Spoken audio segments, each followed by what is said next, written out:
The space station floated silently above the Earth. Far below, the blue planet glowed softly. But inside the station, alarms were ringing. Red lights flashed. Sirens echoed. Something was coming. A strange signal had appeared on the radar. It was fast, small, and not from Earth. No one knew what it was. But it was getting closer. Suddenly, a loud crash shook the station. A pod, glowing silver and covered in strange symbols, had hit the landing bay. The soldiers and scientists rushed to the scene. They pointed their weapons at the pod. Then the door of the pod slowly opened. Inside was a small girl, no older than 7. She had silver hair, bright violet eyes, and her skin shimmered like moonlight. She looked around, scared and lost. The soldiers didn't know what to do. Some were afraid. Some whispered, "Is she an alien? Is this a trap?" But the girl did not attack. She did not cry. She just looked at everyone with wide, quiet eyes. Then she spoke. Her voice was soft but clear. "Where is my father?" The room went silent. From behind the soldiers, a woman in a white lab coat stepped forward. Her name was Dr. Lena Voss. She had sharp eyes, short black hair, and a face that showed no emotion. She looked at the girl for a long time. Then she turned and pointed toward a glass chamber in the corner of the room. Behind the glass, a man lay unconscious. He was tall, strong, and human. He was connected to wires and machines. He looked like he had been sleeping for a very long time. Dr. Voss said only one word: "There." The little girl walked slowly to the glass. Her small hand touched it. Her eyes did not blink. "That's him?" whispered a young soldier. No one answered. But something in the air had changed. The scientists stared at the girl. Some took notes. Some looked worried. The girl turned to Dr. Voss again. "Why is he sleeping?"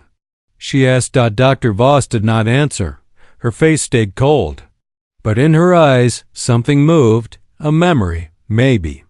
Even guilt. The girl looked back at the man. Her eyes began to glow. Not bright, but soft, like stars. And for a moment, the lights on the machines flickered. A soldier stepped forward. "Should we take her in for testing?" "No," said Dr. Voss sharply. "She's not dangerous." The girl didn't move. She just stared at the sleeping man behind the glass. "He is my father," she said. Nobody knew what to say. Then one of the scientists whispered to another, "This can't be real. Humans and Zyrene can't have children." "But she's standing." "Right there," the other replied. "Alive, breathing, speaking." They both looked at Dr. Voss.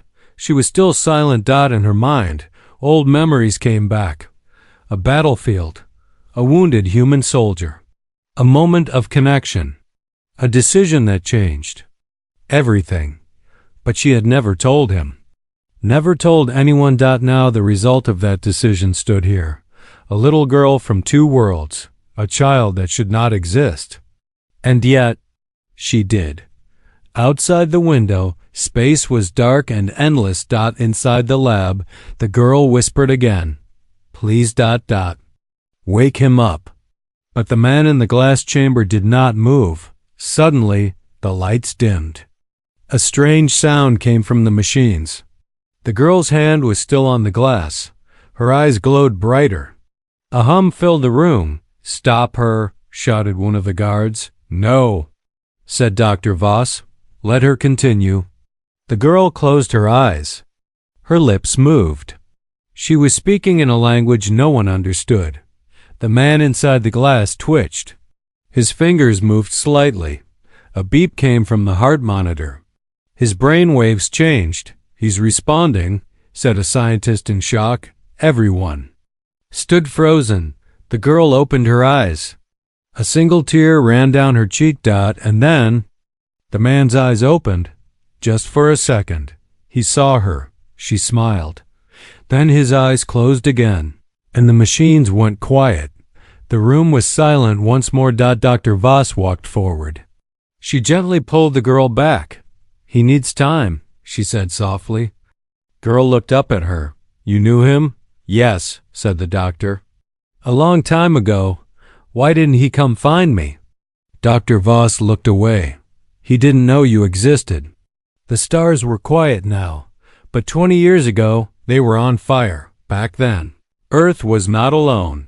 The human race had made first contact with the alien race called the Zerine, beings of light, thought, and strange beauty. At first, there was peace. Talks, promises, hope. Then came the betrayal. No one remembers who fired the first shot.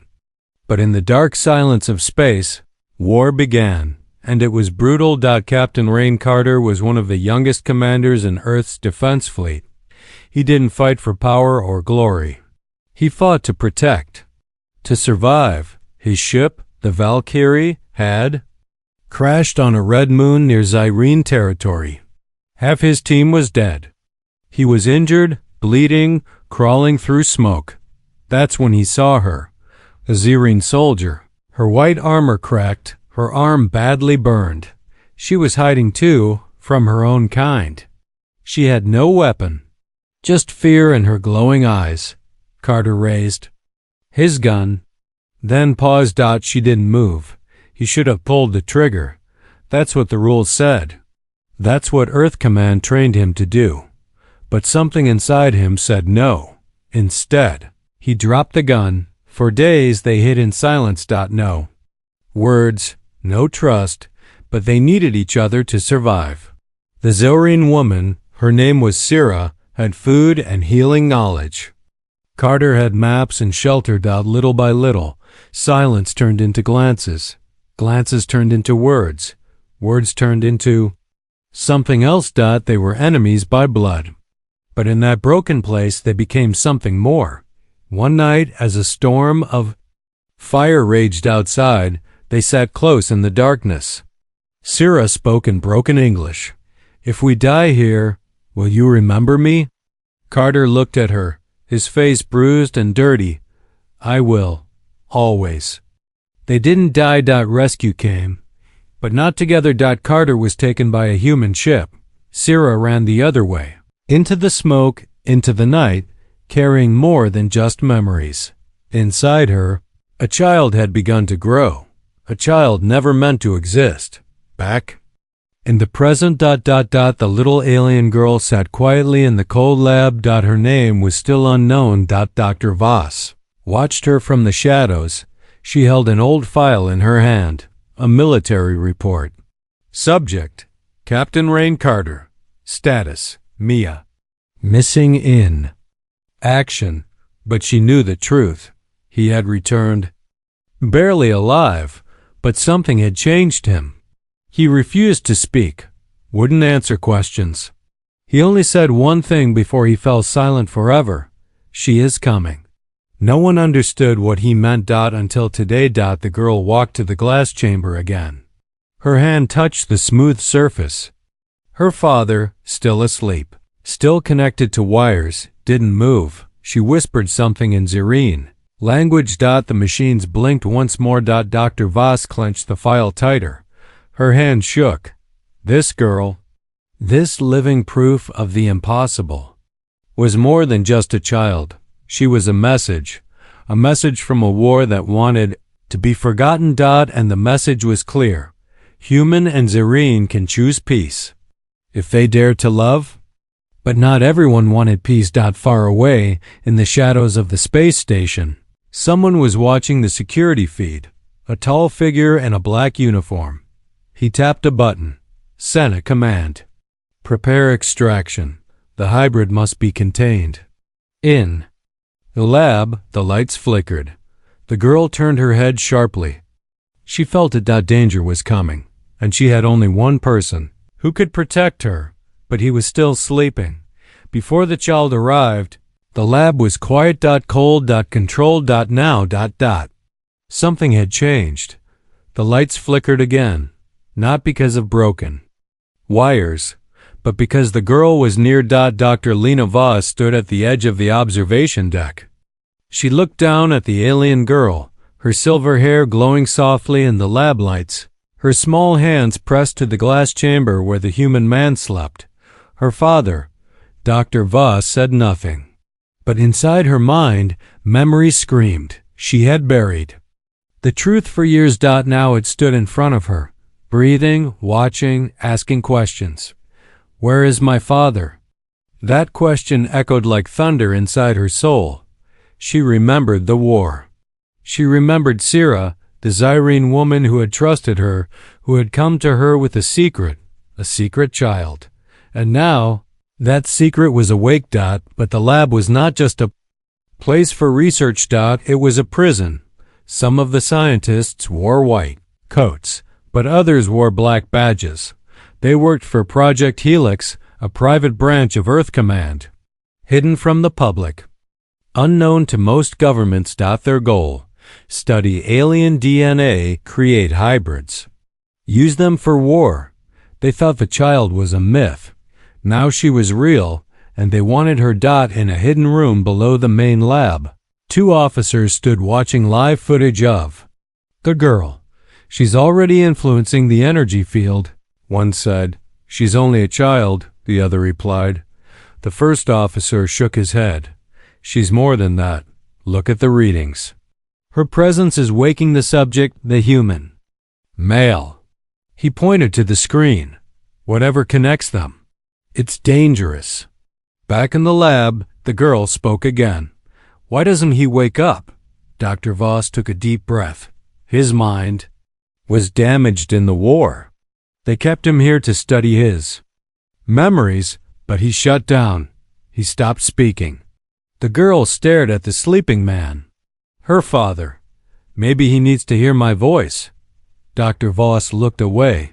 He doesn't know you exist. But I know him, the girl said quietly. I see him in my dreams. In another part of the station, a young technician named Eli opened a hidden folder on his screen. He wasn't supposed to see a dot. Inside were files, photos, test results, audio logs. One image made him freeze. A blurry picture of a Zyrene woman holding a baby. The file name, H01, the hybrid child. It was dated 18 years ago. Eli's hands shook. This child had been born in secret. Years ago. Not recently. Which meant ... The lab had known. They always knew, and they never told the father. Back in the lab, the girl began to hum softly. A song. The sound was old, not human. Not Zyrene. Something else. The machines around the sleeping man beeped once, then again. His eyelids twitched. Dr. Voss stepped forward. What are you doing? I'm calling him, the girl said, like my mother taught me. Dr. Voss froze. That name. Sira. Still alive. In the girl's voice, still present in her eyes.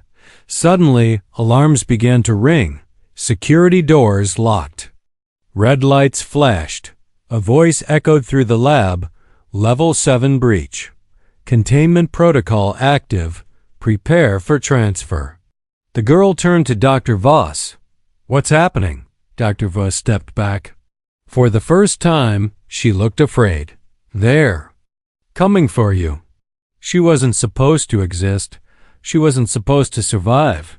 But now, she was awake. And she was done waiting. The lights in the lab went red. Not soft red. Not warning red. But panic red. Metal doors slammed shut across the station. Voices shouted through intercoms. Boots hit the ground.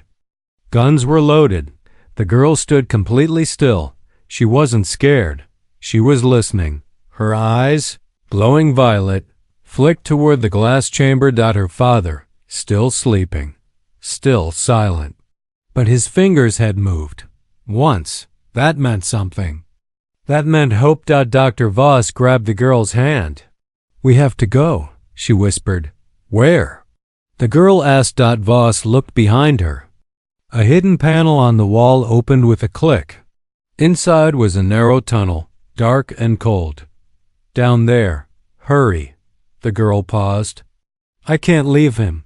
They will take you, Voss snapped. They'll cut you open and study what's inside you. The girl looked back once more. I'll come back for him. They ran through the tunnel, past old wires, steam vents, and broken screens. Alarms still rang in the distance. But here, it was quiet. Too quiet. I thought you were helping them, the girl said, breathing hard. I was, Dr. Voss replied, until I realized what they planned. What did they plan? Voss hesitated. To make more of you. In tubes, without love, without parents, just weapons. The girl stopped walking. That's not life. No, Voss said quietly. It's not. Back in the main lab, black badge officers stormed the room. They surrounded the glass chamber. Target. Is gone, one said. The subject? Asked another, looking at the sleeping man. He's stable. No movement. The lead officer narrowed his eyes. Then the girl hasn't gone far. In the tunnel, the girl stopped again. Her head tilted. She heard something. Not footsteps. A voice soft. Tired. Familiar. Where are you? She gasped. He's awake. Voss stared. What? I heard him. No, that's impossible. He hasn't spoken in. The girl ran fast that she didn't wait. She burst back into the lab. Doors were locked. Guards were there, but she didn't care. She pressed her hands to the glass. Father! The man inside twitched again. His eyes opened. Halfway. Blurry. He saw her. And for the first time in years, he spoke. One word. Soft, like a memory. Star. Her name. The girl smiled through tears. You remember me? He nodded, just barely. Then the guard shouted, Get her! Voss pulled a small device from her pocket and slammed it against the wall. The power cut for 3 seconds. Just enough. Glass shattered. Smoke filled the room. When it cleared, both the girl and her father were gone. In a control room above. The all and her father were via Finland and under her father were gone. In a control room above. The commander stared at the blank screen. She activated something, he muttered. We underestimated her. What now? He turned slowly. We start phase 2, and next time, we bring her back dead or alive. He opened his eyes, but it felt like waking up inside a dream. Everything was dark. His body was heavy. His mind was full of shadows. Then he heard it again. That voice, Father, soft, familiar, not from the war. Not from Earth. Not even from memory. It came from somewhere deeper, like a forgotten promise. Captain Rain Carter didn't know. Where he was, he saw metal walls. Flickering lights. He smelled smoke, felt warmth. And something else. A small hand holding his. He looked down into 2 violet eyes glowing like distant stars. Who are you? He whispered. I'm Star, the girl said. He blinked. Star, she smiled gently. That's what Mom called me. Because she said I was born between worlds. Suddenly, the past rushed in like a storm. A red moon. A woman with silver eyes and fire in her heart. Her voice saying, If anything happens to me, protect our child. He gasped. Your mother. Sarah. Yes, the girl nodded. I thought. I lost her, Rain whispered. I thought you were just a dream. Star touched his cheek. I was, for a long time. But now I'm real. Footsteps echoed in the hall. Dr. Voss stood at the doorway, pale and silent. You shouldn't be awake, she said. I've been asleep too long, Rain replied. He looked at her. You knew about her. Voss nodded once. Shame in her eyes. Tried to protect her, but they found out. They want to use her, break her, like they almost broke you. Rain stood, slowly. Weak, but burning inside. No one's touching my daughter. Suddenly, warning siren screamed again. A robotic voice called out, unauthorized movement detected. Drone units approaching. Voss's eyes widened. They've locked on to your location. We have to leave, Star said. I can't fly, Rain said. Not yet. You don't have to. Star held out her hand. In the corner of the room, a broken console blinked to life. Wires sparked. Lights danced. Engines hummed from nowhere. Rain stared. You're doing that? She nodded. I think I can feel machines. Like they're part of me. Rain smiled. Just a little. Definitely your mother's daughter. They reached the docking bay. A small ship stood waiting. Old, rusted, forgotten. Rain frowned. That thing won't fly. It will, Star said. If I ask nicely. She placed her hand on the control panel. The ship responded instantly. Lights blinked. Green. Engines roared. Doors opened like the ship had been waiting for her this whole time. As they lifted off, a squad of black-badged drones entered the hangar. Weapons raised. Dr. Voss stayed behind. She looked up once at the ship taking off and whispered, Forgive me. The doors slammed shut behind her. In space. As the stars returned outside the window, Rain sat beside his daughter. He looked at her face, so strange, so familiar. I missed everything, he said. You're here now, Star replied. He reached out and held her hand. Tell me everything, from the beginning. She smiled. Okay. And for the first time in her life, she wasn't alone. But far behind them, deep inside the lab's secret servers, a signal was sent. A shadowy voice spoke through static. The hybrid has awakened the father. That means she's stronger than predicted. Another voice replied. Begin full deployment. No more science. Now we hunt. Space was silent. But silence doesn't mean safety. Silence means something is coming. The stars looked peaceful from the outside of the small ship.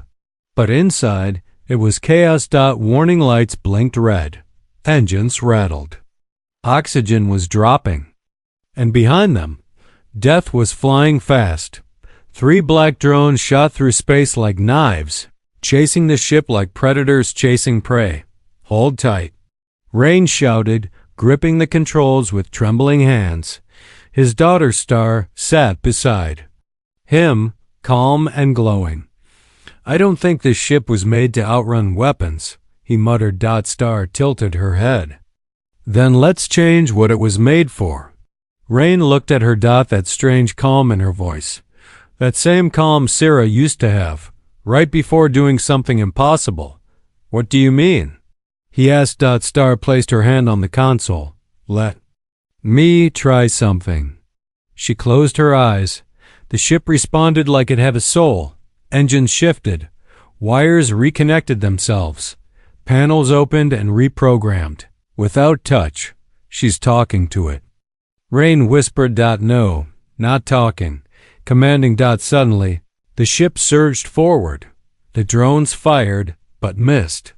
The vessel spun between debris and old satellites, faster than any machine built by human hands. Star, what are you doing? Rain asked. Her voice was distant, focused. I'm waking it up. This ship was asleep, just like you. But they weren't safe yet. One drone locked on again. It launched a smart missile, sleek, silent, and too fast to dodge. Star. Rain shouted. I see it, she said. She raised her hand toward the missile on the screen.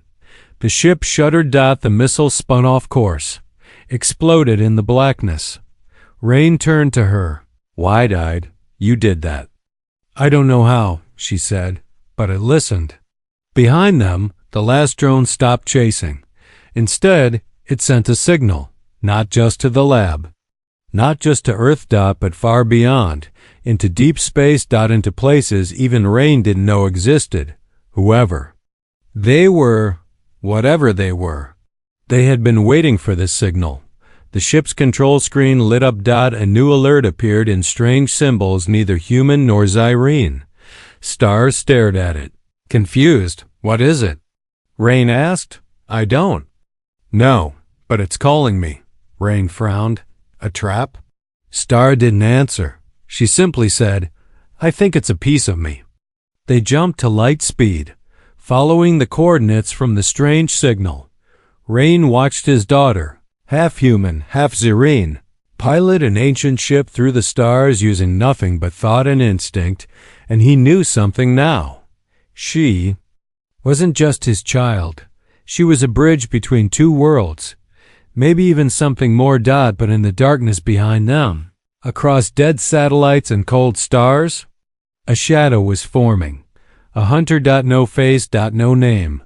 Just orders. Bring the girl back. Or erase everything. Every star has a story, but not every story has a home. The ship floated through a silent corner of space, a place with no maps, no noise, no war.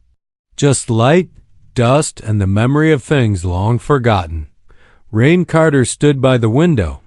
His eyes, once sharp from battle, now softened by wonder. They had followed the signal, and it brought them here. To a place older than Earth, older than Zerine. A place even the stars seemed to whisper about.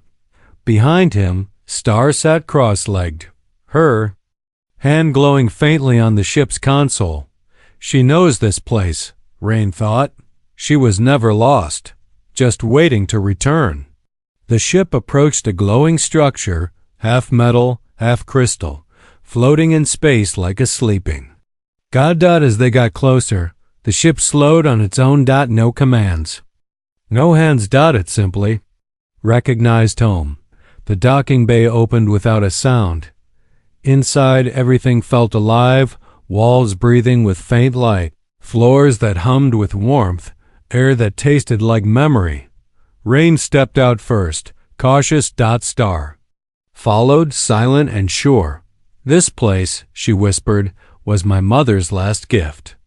A light appeared ahead, soft, golden, shifting shape. It formed into a hologram, not cold or broken, but warm and clear. It was Sir. Star gasped. Rain's knees nearly buckled. The voice came next. If you're seeing this, our child has survived. Syrah's image smiled. She was never meant to be a weapon. She was meant to be a choice. Rain felt a tear slide down his cheek. I failed you, he whispered. No, the hologram said, answering what he hadn't spoken. You? Kept going. That's enough. Syrah turned to the image of her daughter. You are the link, Star, a living bridge between two enemies, between fear and hope, between destruction and peace. The hologram flickered, then faded, but the warmth stayed. They moved deeper into the station. Old records, Zerine tech, human blueprints, symbols from both worlds. Rain understood. This place wasn't a weapon factory. It was a safe house for peace. It was waiting for someone who could stand in both worlds and carry them forward. But peace doesn't go unchallenged. Back on Earth's edge, the hunter's ship arrived. Black metal, no lights, no sound.